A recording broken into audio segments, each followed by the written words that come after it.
మన దేశ జనాభాలో దాదాపు 65% మంది 35 ఏళ్లలోపు వారే ఉన్నారు. ఈ అపారమైన యువశక్తిని దేశ ప్రగతికి ఇంధనంగా మారుస్తూ ప్రధాని నరేంద్ర మోదీ నేతృత్వంలోని కేంద్ర ప్రభుత్వం గత 12 ఏళ్లలో కీలక మార్పులు తీసుకొచ్చింది.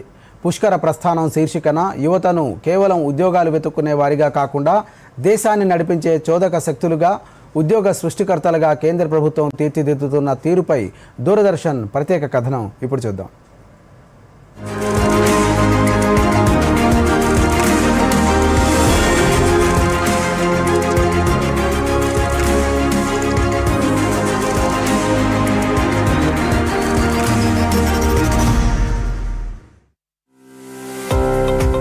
ప్రపంచంలోకెల్లా యువ జనాభా ఎక్కువగా ఉన్న దేశం మన భారతదేశం. దేశ జనాభాలో 65% మంది 35 ఏళ్ల లోపు వారే. 15 నుంచి 29 ఏళ్ల లోపు ఉన్నవారు 27% మంది ఉన్నారు. యువత జనాభాలో చైనాను కూడా దాటిన భారత్ ఆ యువశక్తిని దేశ సంపూర్ణాభివృద్ధి కోసం వినియోగించుకోవాలని కేంద్రంలోని ఎన్డీఏ ప్రభుత్వం తలపెట్టింది. అందుకు అనుగుణంగా యువతకు విద్య, ఉద్యోగ, ఉపాధి అవకాశాలు కల్పించేందుకు పలు పథకాలు, కార్యక్రమాలకు శ్రీకారం చుట్టింది. భారత యువత ఉద్యోగాలు అడిగే స్థాయి నుండి ఇతరులకు ఉద్యోగాలు ఇచ్చే యజమానులుగా మార్చేందుకు బాటలు వేసింది.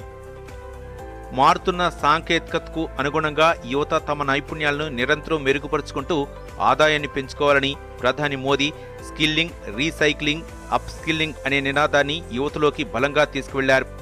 ఇందుకు అనుగుణంగా వారి నైపుణ్యానికి మెరుగులు దిద్దేందుకు పలు కార్యక్రమాలకు శ్రీకారం చుట్టారు. Skill India mission, PM Kaushal Vikas Yojana, ప్రధానమంత్రి వికసిత్ భారత్ రోజ్గార్ యోజన, ప్రధానమంత్రి ఇంటర్న్షిప్ స్కీమ్ వంటి బృహత్తర పథకాలకు రూపకల్పన చేశారు. ఈ పథకాల అమలుతో నేడు యువత ఎప్పటికప్పుడు నైపుణ్య శిక్షణ పొందేందుకు అవకాశం ఏర్పడింది.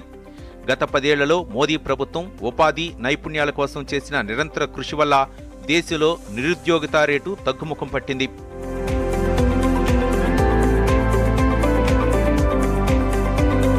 రెండు 2014 ముందు కేవలం 350 లోపు ఉన్న స్టార్టప్ల సంఖ్య మోదీ ప్రభుత్వ ప్రోత్సాహంతో ఇప్పుడు ఏకంగా 2 లక్షల మైలురాయిని దాటింది. దీని ద్వారా దేశంలో 21 లక్షల మందికి పైగా యువతకు కొత్తగా ఉద్యోగావకాశాలు లభించాయి. నేడు భారత్ ప్రపంచంలోనే 3వ అతిపెద్ద స్టార్టప్ పర్యావరణ వ్యవస్థగా ఎదగటం వెనుక ఎన్డీఏ ప్రభుత్వ ప్రోత్సాహం ఎంతో ఉంది. స్టార్టప్ ఇండియా పథకాలు దేశంలో సరికొత్త వ్యాపార విప్లవాన్ని సృష్టించాయి. ఎలాంటి గ్యారంటీ లేకుండా అందిస్తున్న ముద్రా రుణాలు కోట్లాది మంది యువతను స్వయం ఉపాధి దిశగా నడిపించాయి. 12 లక్షల కోట్ల రూపాయలకు పైగా రుణాలు అందించి కొన్ని కోట్ల మంది యువతీ యువకులను పారిశ్రామికవేత్తలుగా తీర్చిదిద్దింది.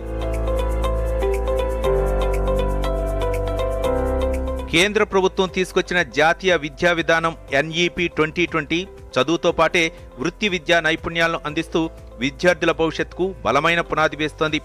దీని ద్వారా పాఠశాలలో డ్రాప్అవుట్స్ తగ్గుముఖం పట్టి విద్యార్థుల ప్రవేశాలు భారీగా పెరిగాయి. దేశ అత్యున్నత విద్యా సంస్థలైన ఐఐటి, ఐఐఎం, ఎయిమ్స్ల సంఖ్యను మోదీ ప్రభుత్వం రికార్డు స్థాయిలో పెంచుకుంటూ పోయింది.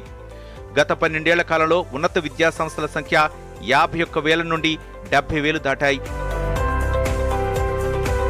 స్కూల్ స్థాయిలోనే వైజ్ఞానిక ఆవిష్కరణలను ప్రోత్సహించేందుకు అటల్ టింకరింగ్ ల్యాబ్స్ ద్వారా 1 కోటి మందికి పైగా విద్యార్థులకు శిక్షణ ఇచ్చారు.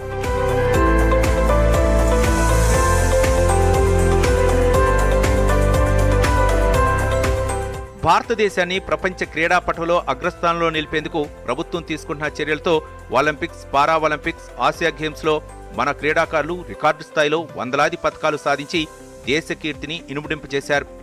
2036 ఒలింపిక్ క్రీడలకు భారత్ ఆతిథ్యం ఇవ్వాలనే బలమైన లక్ష్యంతో మోదీ ప్రభుత్వం ముందుకు సాగుతోంది.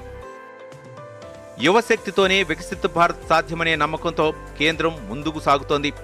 విద్య, నైపుణ్యాలు, ఉపాధి అవకాశాలు, స్టార్టప్ ప్రోత్సాహకాలు, క్రీడలు ఇలా ప్రతి రంగంలోనూ కేంద్ర ప్రభుత్వం గత 12 ఏళ్లలో తీసుకున్న కీలక నిర్ణయాలు దేశ యువత ఎదుగుదలకు ఒక బలమైన పునాది వేశాయి. యువత కలను నెరవేర్చడమే మా ప్రభుత్వ సంకల్పం అన్న ప్రధాని మోదీ మాటల స్ఫూర్తితో మన దేశ యువత ప్రపంచ స్థాయిలో తమ ప్రతిభా పాటవాలను చాటుతున్నారు. Bureau report, Doordarshan news.